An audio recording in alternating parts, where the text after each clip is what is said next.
ഓടുന്ന വണ്ടിക്ക് കല്ലെറിഞ്ഞ് പിടിക്കാന്ന് കേട്ടിട്ടുണ്ടോ? കണ്ടോ ഗൈസ്, എല്ലാവരും കണ്ണ് വെച്ച് ദേ മുഖത്ത് പരിക്ക് പറ്റി. മാങ്ങ പറിച്ചതാ. അപ്പം മാങ്ങ പറിച്ചിട്ട് മാവിനറിയില്ലല്ലോ ഞാൻ സെലിബ്രിറ്റി ആണെന്നും 10 പേര് അറിയുന്നതാണെന്നും ഇന്ത്യൻ പ്രധാനമന്ത്രിക്ക് ഫോട്ടോ കൊടുത്തിട്ടുണ്ടെന്നും അതൊന്നും മാവിനറിഞ്ഞൂടായിരുന്നു. മാവ് എന്താക്കി, ഒരു മാങ്ങ പറിച്ച സമയത്ത് ഇപ്പുറത്തെ മാങ്ങ എന്നാ പിടിച്ചോ എന്ന് പറഞ്ഞ് മോന്തമ്മയിലേക്കൊരു വിക്കൽ. അങ്ങനെ ഇതേ പവനായി ശവമായി. ഒരുപാടായി അവിടെ. എൻ്റെ കഷ്ടപ്പാടിനെക്കാട്ടും വലിയ പാടായിപ്പോയി ഇത്. എന്തായാലും തെങ്ങ് ചതിക്കൂല എന്ന് ഞാൻ കേട്ടിക്ക്. പക്ഷെ മാവ് ചതിക്കും ഗൈസ്, മാവ് ചതിക്കുന്നുള്ളതിൻ്റെ ഏറ്റവും വലിയ ഒരു ഉദാഹരണമാണിത്. പക്ഷെ എന്തോ ഭാഗ്യം, കണ്ണ് കൊള്ളാനുള്ളത് പുരികത്തുമ്മ കൊണ്ട് എന്ന് പറയലില്ലേ, അതാണ് ഇത്. ഇതെൻ്റെ കണ്ണിലായും കൊള്ളേണ്ടത്, പക്ഷെ അത് പുരികത്തുമ്മ കൊണ്ട്. അപ്പോൾ കുഴപ്പമൊന്നുമില്ല കേട്ടോ.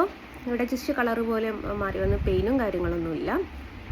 അപ്പം ഞാൻ വിചാരിച്ചു ഹോസ്പിറ്റലിൽ പോകണമായിരിക്കുന്നു. അപ്പോൾ എൻ്റെ മൂത്ത സിസ്റ്റർ പറഞ്ഞത് കാണിക്കാൻ മാത്രമൊന്നുമില്ല, കറയല്ലേ, അത് മുഖത്തായാൽ മാത്രമേ പൊള്ളുള്ളൂ, ശരീരത്തിൽ വേറെ എവിടെയായാൽ പൊള്ളൂല എന്ന് പറഞ്ഞാൽ എൻ്റെ മുഖത്തന്നെ ആയത്. 3 മാങ്ങ ഒരുമിച്ച് നിൽക്കുകയായിരുന്നു. അപ്പം ഞാൻ ഒരുത്തനെ പിടിച്ചത് അവർക്കങ്ങ് പിടിച്ചില്ല. തേന്ന് പിടിച്ചോ പറഞ്ഞു ഒരു വിഗല് വീണിക്ക് ഗൈസ്. അതിൻ്റെ വീഡിയോ കാണാത്തവരുണ്ടെങ്കിൽ ഞാൻ അതും കൂടി ഇതിൽ വെക്കാം കേട്ടോ. ഏതായാലും ഒരടിയാളായി. ഈ ഭാഗത്ത് ഇവിടെ പണ്ട്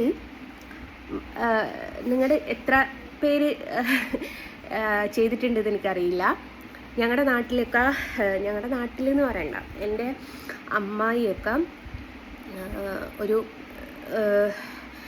18-20 വർഷങ്ങൾക്ക് മുമ്പ് വരെ ഓലപ്പുരയിലാണ് നിന്നത്. അപ്പോൾ ഓലപ്പുര കെട്ടാൻ വേണ്ടിയിട്ട് നമ്മുടെ പനമ്പട്ട ഉണ്ടല്ലോ, അത് എടുക്കുകയായിരുന്നു. അപ്പോൾ ഈ പനമ്പട്ടൻ്റെ മട്ടലുണ്ടല്ലോ, അതിങ്ങനെ നമ്മൾ മതിലിൻ്റെ മുകളിൽ ഇങ്ങനെ വെക്കും, എന്നിട്ടിങ്ങനെ ചെരിച്ചിങ്ങനെ വെക്കും. അപ്പോൾ ഇപ്പം ഒക്കെ നമ്മൾ പാർക്കിലൊക്കെ പോകുമ്പം ഉരുങ്ങുന്ന സാധനം ഉണ്ടല്ലോ, അതേപോലെ നേരെ ഇങ്ങോട്ട് നിരങ്ങിപ്പോരും.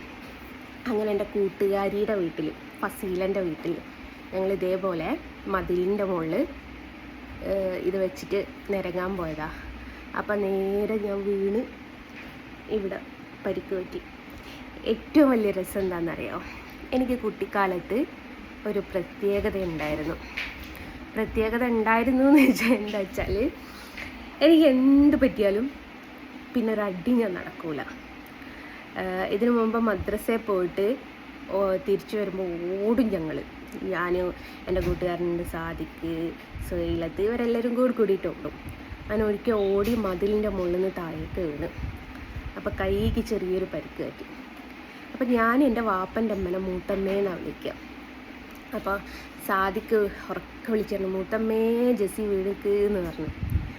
എൻ്റെ അമ്മാമ്മക്കാണെങ്കിൽ എന്തും സഹിക്കും, എൻ്റെ വാപ്പൻ്റെ അമ്മ എന്ത് സംഭവവും സഹിക്കും. പക്ഷെ എന്നെ ആരെങ്കിലും എന്തെങ്കിലും പറയേ, എനിക്ക് എന്തെങ്കിലും പറ്റുകയോ ചെയ്താൽ ഭദ്രകാളി വേക്കിൽ നിൽക്കും, അമ്മാതിരി ഉറഞ്ഞു കൊള്ളും. മൂത്തമ്മ അങ്ങോട്ട് വരല്ലോ.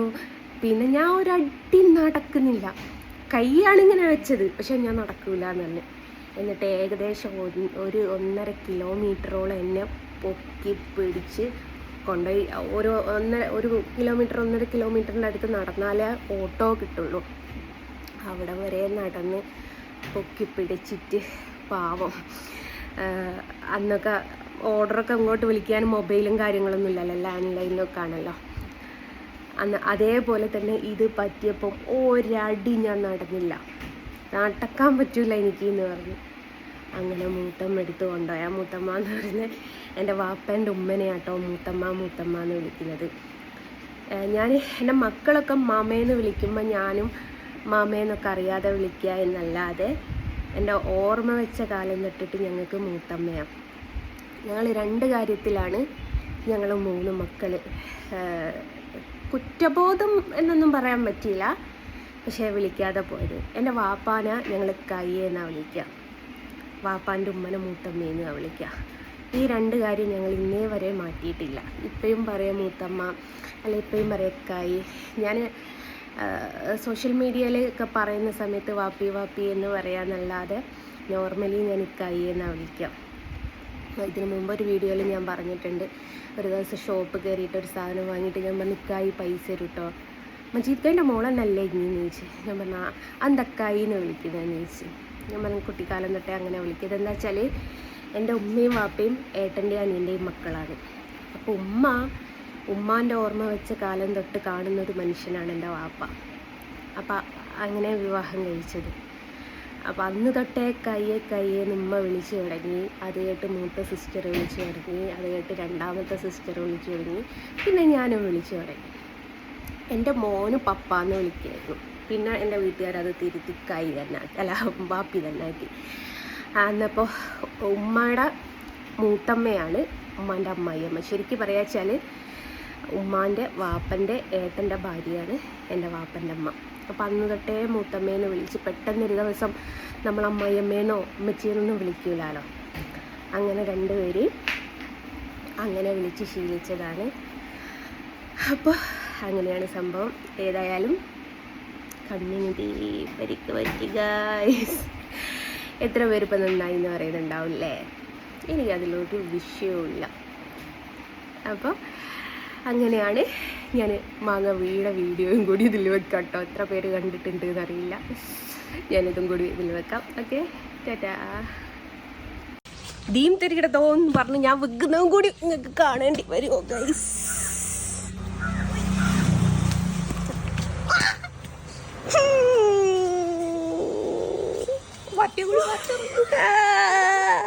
പൂടാ